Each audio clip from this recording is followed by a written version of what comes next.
In. That's better. Hello everyone and welcome back to the channel. My name is Nick Owens and today we're going to be talking about the Halo multiplayer announcement that they put out, I think last week or maybe a week before that, 2 weeks ago. I'm not sure, I forget when they put it out, but pretty big. Thought we'd go ahead and jump right into it because it gives some pretty big implications about how the multiplayer in Halo Infinite is going to function. Let's start right away. So, if you guys hadn't heard the news, Halo Infinite is going to have a free multiplayer, which means it's going to be completely free for everybody. You can download it separately from the main game.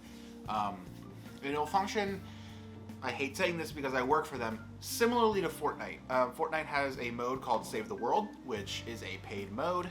And then you have the Battle Royale, which is not. So, at least I think Save the World is paid. It was paid originally, and Battle Royale is like the free add-on mode. So, or I guess it's probably more similar to Call of Duty and Warzone and the main game of Warzone. Yeah. Anyway, that's how it's going to function. There's no BR in Halo, and by that I mean Battle Royale, because the devs said that the only BR they're interested in is the Battle Rifle, which is just great, actually. Fun, cool, thank you. Bring me Invasion, please, from Reach. Halo Infinite having a free online multiplayer sets the tone for what's going to happen in the future.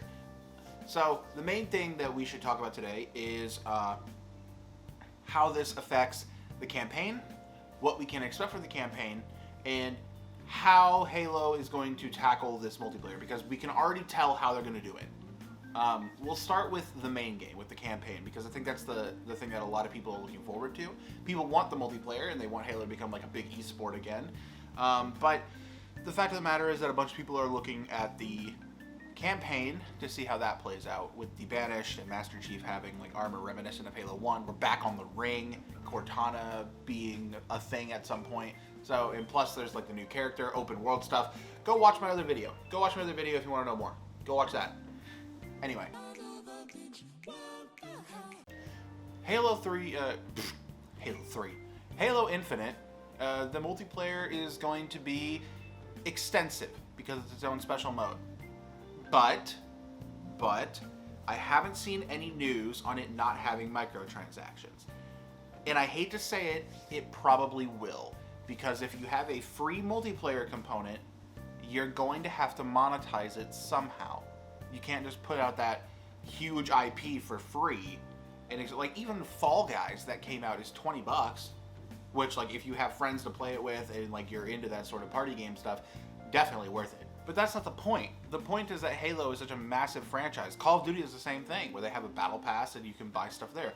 Fortnite has the same thing, skins and cosmetics, you can buy stuff there.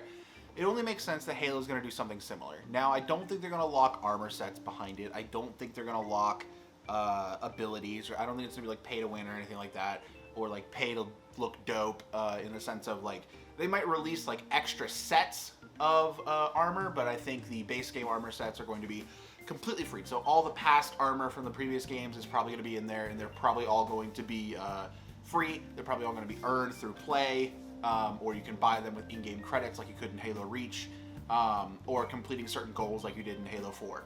I imagine that's kind of how that's going to work. They might add extra sets, and those will go into a battle pass system or a item shop where you would use real money. We call them RMTs, real money transactions, or MTXs, microtransactions, to purchase them. I'm not opposed to microtransactions. I know coming from a Fortnite developer that doesn't really mean anything. I don't mind microtransactions so long as they A, aren't predatory, and B, don't affect the game in any way. You can make an argument that Fortnite skins are predatory because the target demographic is like 12 years old. And I'm not going to go into this at all. I have my own views on how that works, and I don't want to talk about that. But Halo, I think, is a different thing, because Halo, so long as they keep all of the armor that people already love free, and then they just add more cool stuff that you can pay money for, it's probably worth it for them. And it might be worth it for the player too.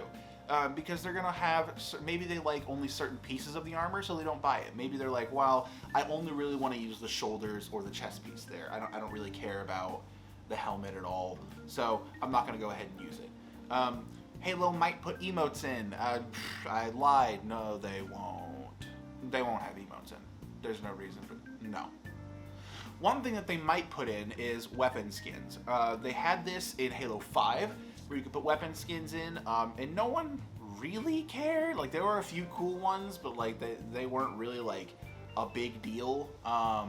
They might put some more effort into it this time around and put them in a battle pass system or an item shop.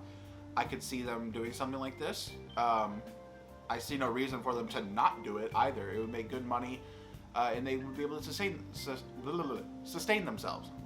In terms of, I don't want to talk about anything about like the actual gameplay because I don't think it's going to matter at all.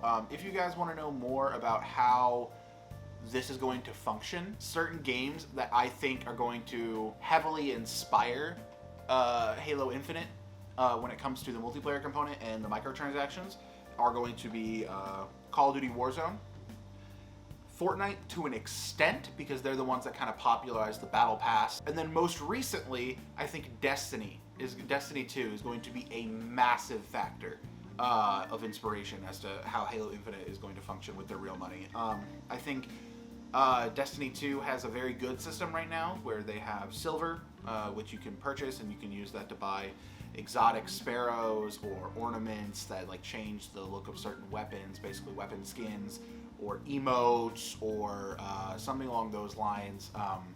And you can buy those, and then you have a battle pass which you can buy, which grants you access to, like, you can do it free, but if you buy the premium battle pass you get all of the like extra stuff, like all the boosters, the engrams, the materials, armor, weapons. I think you get weapons normally because you have to get them to level. Anyway, not the point. And that's how you do it. So I think that's fine. I see no reason for them to not want to do that. Destiny 2 probably has a really good formula for Halo, so expect that. The interesting thing that we should talk about is how it affects the campaign. Wait a minute. I said we were going to talk about the campaign and then I talked about multiplayer. Holy crap, I'm bad at this. I am so bad. Jesus Christ. Okay, now let's talk about the campaign. I don't want to reorganize all of this. This is stupid and annoying. I can't believe I did that. Dear God. The main point here lies in if Halo Infinite, the campaign, is going to sell for retail $60, which I think if I look on Steam, it doesn't have a price. So who knows? It could be retail $60. We don't know. If it sells for retail $60, the game has to be big enough to justify $60, has to be long enough to justify $60, and it has to be good enough to justify $60. I guess big and long are kind of like the same type of thing here in terms of games, but by that I mean like big as in world, you have to have a reason to go back, and then long as in content hours, you have to be able to put hours in. If you have those two, cool, you have a large world with stuff to do and you can sink hours into it in a Halo game. Cool. Is it good? Quality is normally what dictates price in the public's eyes. So you want more quality than quantity, but you do want both, but it's normally like a 70-30 split between quality and quantity. I would even go 90-10 in my case. I think content, quality of content far supersedes the amount of content you have. If they release a free multiplayer, which they are doing, they have to make sure their game, the campaign side, justifies a $60 price point. And if it doesn't justify a $60 price point, then it's gonna flop. So I would look out for any announcements regarding the campaign of Halo Infinite. I think it'll be an interesting game, especially to see through. I hope that it's good. I really do, because I love Halo. It'll be so fun to play through campaign again with friends and like exploit stuff. The grappling hook is like Doom-esque. I don't really care about that. But if you guys want to know more about my thoughts on Halo, you can check out my pseudo reaction. I made it a day after the announcement over here. I'm going to link the video again. Go watch the video. Can't wait to see more of that game of Halo Infinite. But with all that said, I think that wraps up my thoughts on the free multiplayer aspect of Halo and how it's going to affect the campaign side of the game. If you guys have any other questions for me regarding this topic, make sure you leave them down in the comments down below. Like the video to help me out in the YouTube algorithm, and also it lets me know that you guys are enjoying the content I'm putting out, which is always a help to me.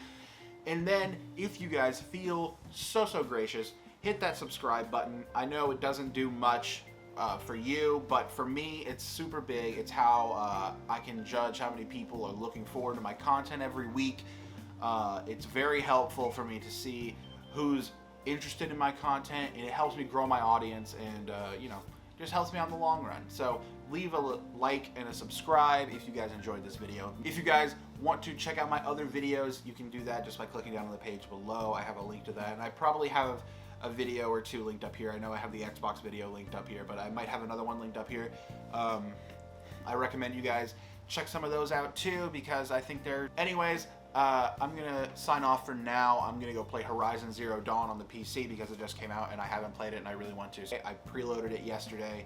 I haven't played it before, and I really want to play the Red Hair Kills Robo Dino Simulator 2018, the game, or is it 2017? I don't know. I can't remember.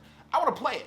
I'm going to go ahead and do that. I will see you guys next week. We're probably going to be talking about, well, PlayStation did their reveal, but hopefully there's something else because the PlayStation 5, or the PlayStation State of Play thing was kind of boring in my opinion. So, I'll figure out what I'm going to talk about. That's why I have a week-long break between videos. Till then, I will see you guys next week. Thank you all for watching. Bye-bye.